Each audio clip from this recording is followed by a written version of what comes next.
I had this job as a nipple salesman, and I sold pipe nipples to agricultural guys that grew avocados, and I was a really good nipple salesman.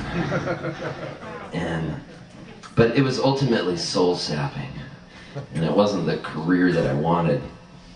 And I was playing nights, playing all kinds of nights at different places.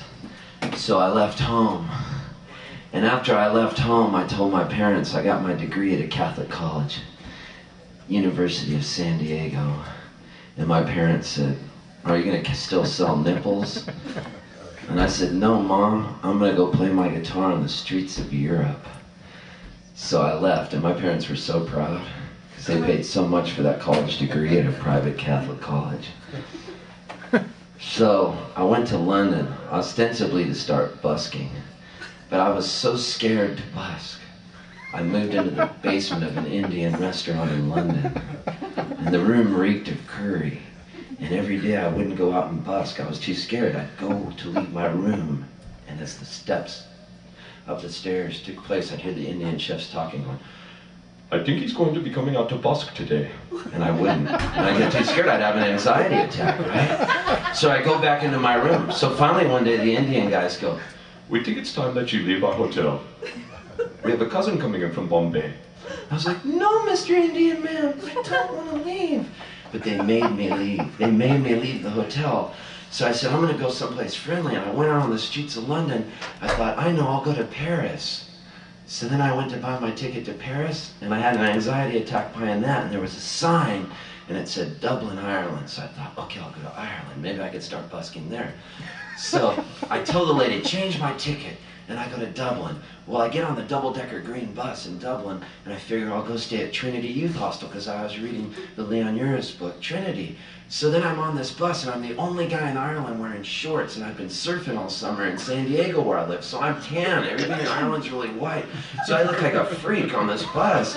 I got this Ovation, shitty-ass Ovation guitar and a backpack. I thought everybody was going to greet me, "A guy from America busking."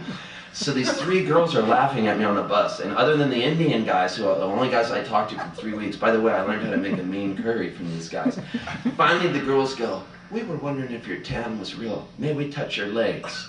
So I go, "Yeah, you can touch my legs." So all three of them come up and touch my inner thigh like that, and they go, "It's real. Do you want to stay at our house?" I said, "Yeah." I thought, and this was like a Penthouse Forum letter by now, right? So they take me home. They got like 8 brothers and sisters. Everybody plays an instrument. I move in with the family. So then they go, "You're going to have to busk on Grafton Street," just where they filmed that movie Once, where the guy from The Frames busked, right? This is before that movie happened. So if I was a time traveler like Billy Pilgrim in the book Slaughterhouse-Five by Kurt Vonnegut, I would have been time traveling, seen the movie, and noticed stood on that corner. But the movie hadn't happened yet, so I'm back there busking on Grafton Street, but it was busking with training wheels, because these 3 Irish angels would hide in the bushes, and they'd come up and go, "Oh my God, you're good," and they'd put all kinds of Irish pounds in my case, and it would get a crowd around me. I'd be shaking like this in my hands. Finally, a crowd would get around me. I started getting better and better at busking. One day I came home, I'd been at their house 6 weeks. They go, "We think it's time you leave our house."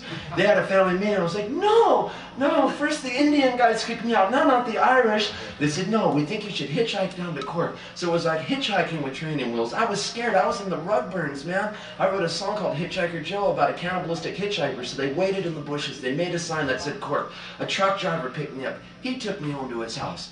Oh my God, then my trip was on its way. I became like busking guy extraordinaire wherever I went, and I was ready for Paris. I went to Paris. This was pre-internet. My dad sent me a letter to the American Express office. He said, "Whatever you do, Steve, do not go to Morocco. They'll steal your kidney." And I was like, that's fucking cool. I want my kidney stolen. I'm gonna go to Morocco. So I figured I'd busk in a Muslim country. I went to the Muslim country. I was busking, man. Muslims were giving me money. It was the greatest thing ever. Then I went up to Amsterdam, and I was playing on the streets, and the guy who owned this place called the Hansbrinker Inn said, "I will book you for a fortnight." I said, "What's a fortnight?" He goes, 2 weeks.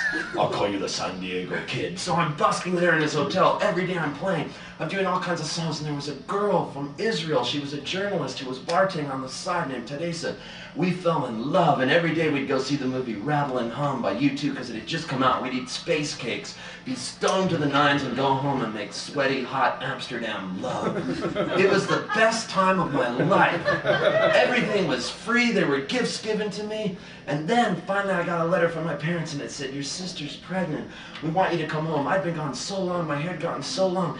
And I thought of everything I saw, the people in Morocco. I thought about the Indian guys teaching me to make curry. I thought about the Irish angels. I thought about almost dying in the North Sea trying to get home. And nothing compared, nothing at all, to the light that I saw in my niece's eyes when I got home in time for my sister to give birth to her.